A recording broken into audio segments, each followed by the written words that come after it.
September 1940. Night falls over southern England. German bombers cross the Channel in darkness, confident they are finally safe from British fighters. According to the Royal Air Force's official wartime records, early Luftwaffe losses during daylight raids had been catastrophic. Night bombing was supposed to solve that problem. No fighters, no interception, just darkness.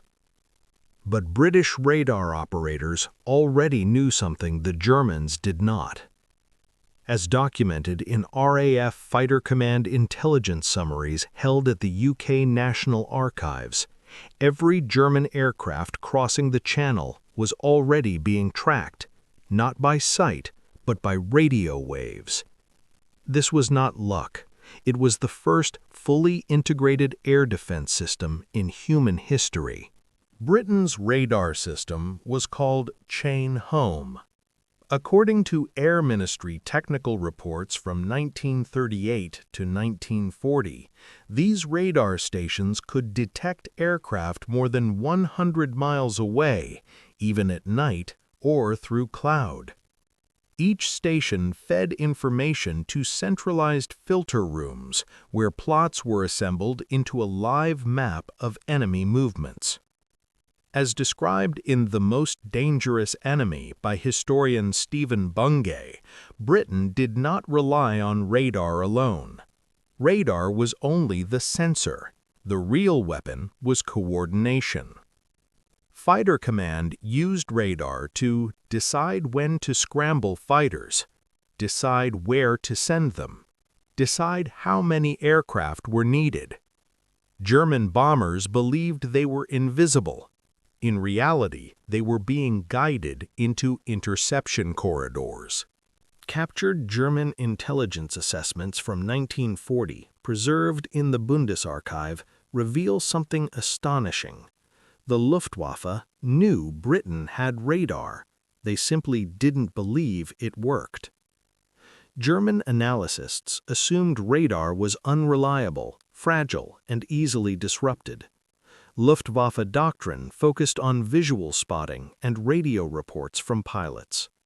According to post-war interrogations of General Adolf Galland, the Germans believed British night fighters were lucky rather than guided. They never realized British pilots were being talked onto targets by ground controllers using radar vectors. By late 1940, Britain added another layer. The Bristol Beaufighter, equipped with airborne interception radar, could find bombers independently once guided close enough. According to RAF Night Fighter Squadron combat logs, ground radar would guide fighters to within a few miles. Onboard radar finished the job.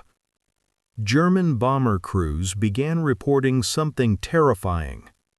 Fighters appearing out of nowhere. Attacks from blind angles. No warning, no flares, no searchlights. Losses climbed steadily. The Luftwaffe never understood why night bombing was becoming deadlier, not safer. British victory did not come from better aircraft alone. According to Sir Hugh Dowding's post-war analysis, the real triumph was systems thinking. Radar, communications, command centers, trained operators, rapid decision-making. Germany had excellent pilots. Britain had a network. This concept, integrating sensors, decision-makers, and shooters, became the foundation of modern air defense.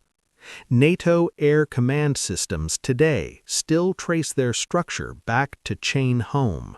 By 1941, the Luftwaffe quietly reduced night bombing losses by altering tactics, but the damage was done. According to the official history of the RAF, Britain had proven something revolutionary. Wars would no longer be decided solely by weapons. They would be decided by information. Radar did not just defend Britain, it rewrote military doctrine forever. The Germans never destroyed Chain Home, they never fully understood it, and they never built an equivalent system during the war. The battle was lost not in the sky, but in the unseen space between radio waves.